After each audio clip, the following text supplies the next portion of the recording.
ಸಾಮಾನ್ಯವಾಗಿ ಮೊಟ್ಟೆಯ ಬೆಲೆ ಕೇಳಿದ್ರೆ 7ರಿಂದ 10 ರೂಪಾಯಿ ಇರುತ್ತೆ.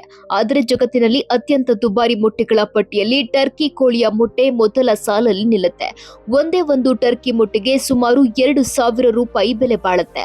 ಆದ್ರೆ ಇದಕ್ಕಿಂತಲೂ ವಿಚಿತ್ರ ಮತ್ತು ಅಚ್ಚರಿಯ ಸಂಗತಿ ಏನಂದ್ರೆ ಜಗತ್ತಿನಲ್ಲಿ 200 ಕೋಟಿ ರೂಪಾಯಿ ಮೌಲ್ಯ ಹೊಂದಿರುವ ಒಂದು ಮೊಟ್ಟೆಯೂ ಇದೆ. ನಾವು ಇಲ್ಲಿ ಹೇಳ್ತಿರೋದು ಸಾಮಾನ್ಯ ಕೋಳಿ ಮೊಟ್ಟೆಯ ಬಗ್ಗೆ ಅಲ್ಲ, ಬದಲಿಗೆ ರಾಕ್ ಕ್ರಿಸ್ಟಲ್ ನಿಂದ ತುಂಬಾ ನಾಜೂಕಾಗಿ ಕೆತ್ತಲಾಗಿರುವ ಗಾಜಿನಂತೆ ಪಾರದರ್ಶಕವಾಗಿ ಕಾಣುವ ಫ್ಯಾಬರ್ಜೆಯ ವಿಂಟರ್ ಎಗ್ ಬಗ್ಗೆ.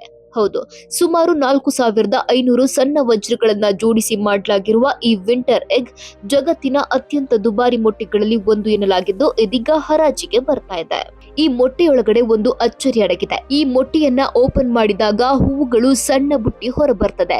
ಈ ಬುಟ್ಟಿಯನ್ನ ಸಹ ಅಮೂಲ್ಯ ರತ್ನಗಳಿಂದ ಮಾಡಲಾಗಿದೆ. ಈ ಮೊಟ್ಟೆಯು ಚಳಿಗಾಲದಿಂದ ವಸಂತ ಕಾಲದ ಬದಲಾವಣೆಯನ್ನ ಪ್ರತಿಬಿಂಬಿಸೋದ್ರಿಂದ ಇದನ್ನ ವಿಂಟರ್ ಎಗ್ ಎಂದು ಕರೆಯಲಾಗುತ್ತೆ. 1913ರಲ್ಲಿ ರಷ್ಯಾದ ತ್ಸಾರ್ ನಿಕೋಲಸ್ ತನ್ನ ತಾಯಿಗೆ ಈ ಮೊಟ್ಟೆಯನ್ನ ನೀಡಿದ್ದ. ಈ ಮೊಟ್ಟೆಯನ್ನ ಅಲ್ಮಾ ಪಿಹ್ಲೆ ಎಂಬಾಕೆ ತಯಾರಿಸಿದ್ಲು.